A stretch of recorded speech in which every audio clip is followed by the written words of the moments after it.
Three Jokers, I'm a fan. I like it. Issue number one was definitely a strong first issue to begin a new story and kind of take advantage of this multiverse concept where there are multiple versions of the same character, but also making it personal, having a connection. Like each Joker within this story has a connection to the main characters, being Batman, Barbara Gordon, and Jason Todd. I like that.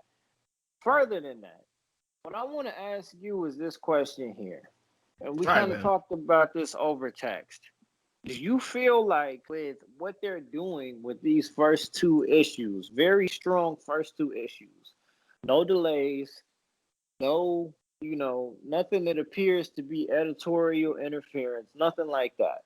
Do you feel like this is Jeff Johns kind of reinforcing the fact that he's one of them guys at DC Comics? Kind of, I'm not going to say making up for Doomsday Clock, but still kind of letting people know, hey, that's something that happened, but I don't want to be defined by it because I'm still in this for the love of it. I'm still in this to be able to tell stories that matter.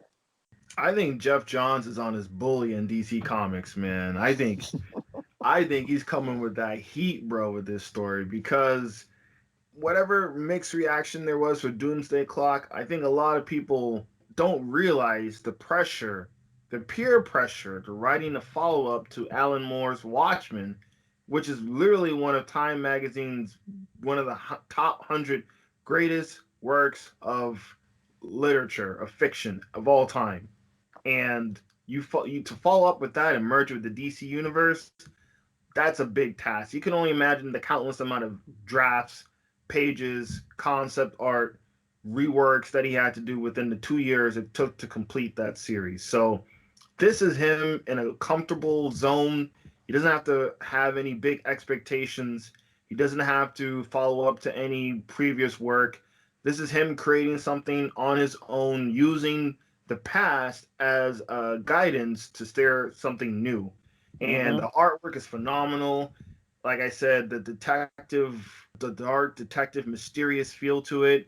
It's kind of back to the normal standards of Batman. I know Batman being written in the last couple of years by different writers, most of it has been more sensationalized of Man. action superhero type, and he's lost that slow drama, intense clues. You know what I'm saying? Mm-hmm. That detective noir feel that missing. It's Detective Comics, so you should be a Mm-hmm. detective.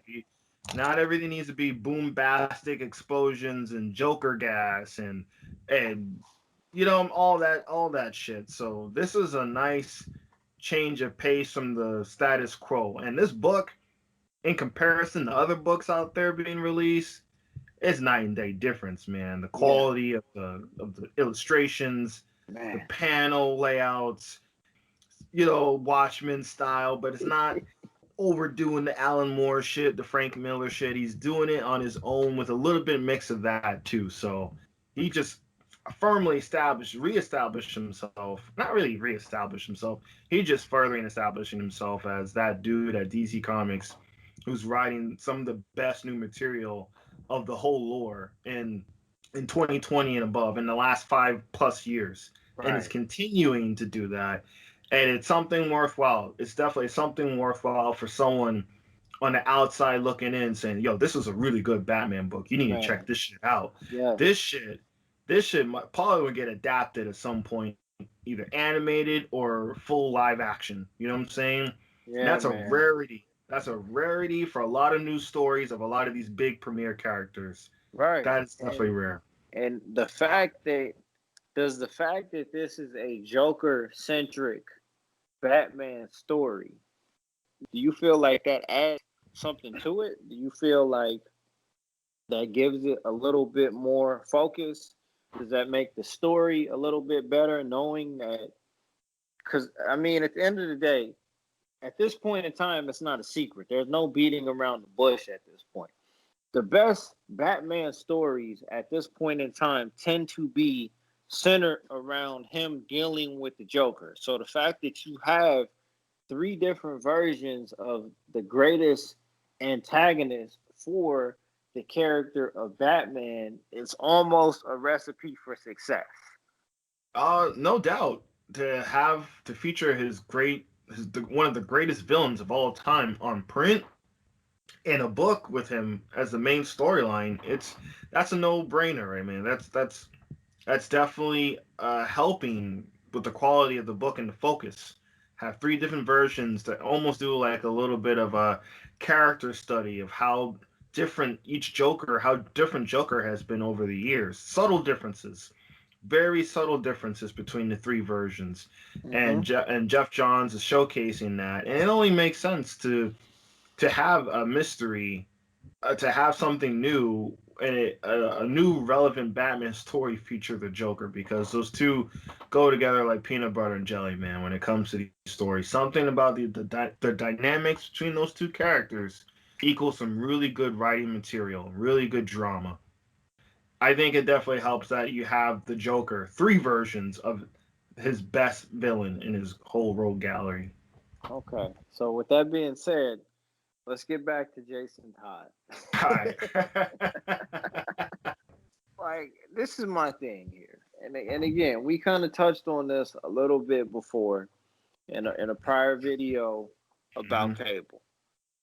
My biggest issue with these characters who are meant to be badass, quote unquote, or meant to be not trifled with, is that I never feel like they earn it. Mm. I never feel like, aside from you telling me that this is a cool character, in my opinion, that does the opposite for me because it seems like you're trying a little bit too hard.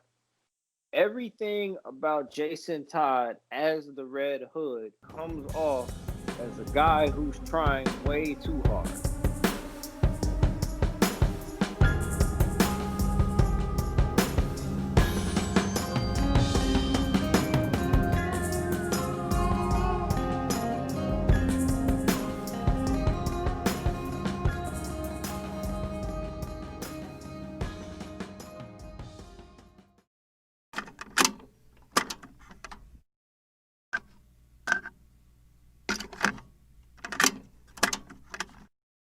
Yeah, Let's go. okay, Samuel Jackson, right? I Right. love Samuel Jackson. Samuel Jackson is definitely a character actor. And the issue that I have, Samuel Jackson in his early days was really putting in work, bro. He was Mm. really doing his thing as a skilled actor.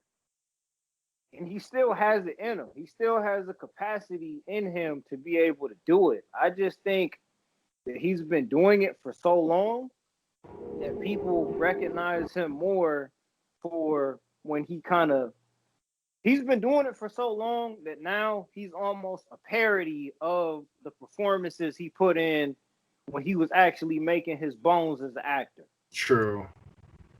He's almost too iconic now. Yes. Yeah. Yes. Yeah. Yes. Absolutely. Like, when you seen Samuel Jackson in Pulp Fiction, that was him performing. It was just a part of his own personality that he brought to the character. It just so happened that that character he portrayed in Pulp Fiction became iconic because of the quotes and everything like that. Right. Right. You know, like when he was in Django, like, come on, bro. Sam,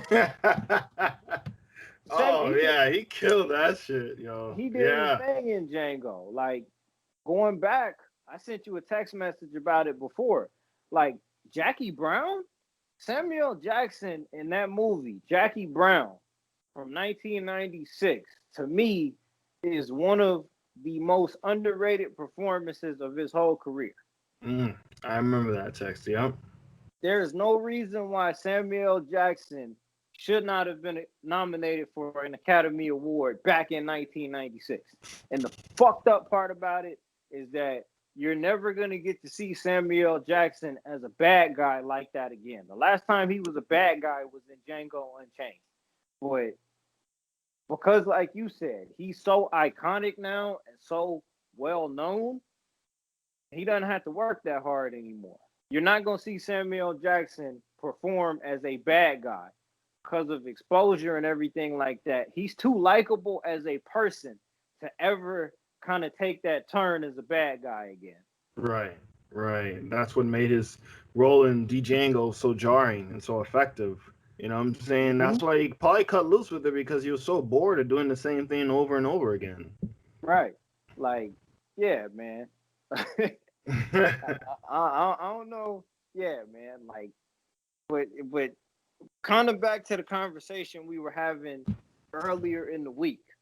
I think that in terms of pure skilled actors performing roles as your superhero comic book type characters, the best two characters that I've seen acted by any particular actors were Robert Downey Jr. and Christian Bale as Batman. Mm-hmm. Pound for pound, if we're talking about pure actors, the two of them carried it out the best because I think the type of actors that they are lended them the opportunity to put 100% into the characters and actually become the characters. You know what I mean? Oh yeah, yeah, most definitely, dude. Um, in terms of any other actors of superhero actors who took on a superhero role that might even come close to those two. Only one I can possibly think of might be Hugh Jackman. Yeah. Might be in that plethora. You know what I'm Well, saying? because again, method actor, another method actor. Right, right. Dude, it's a short list of Robert Downey Jr., Christian Bale, the acting of just pure acting chops, Yes. skill, Yep. awards, accolades. Like, Mm-hmm. you're not really, yeah, man, you're not really gonna, Yeah. I yeah, mean, you're not really gonna top that. if you want to put Tobey Maguire in there, that's fine. But I mean, that's a matter of preference. Hmm. That's really a matter of preference. And I mean, Right. I'm not gonna speak on Joaquin Phoenix right now Right. because It's one film. It's one film. I I'm mean, if not. we're looking at a Yeah. whole body of work, I mean, we would love to include Heath Ledger in that as well. You know what I'm Mm-hmm. saying? Off the one film he did, it's very strong, but it's like it sucks because it's just, and that's probably what makes it so special. It's just a one performance of a like one performance film. Right. If And we're, listen, if we're looking yeah, for pound of body of work throughout the years, no one's right. touching those two. Okay. So I got a segue for you here, bro. All right. We need to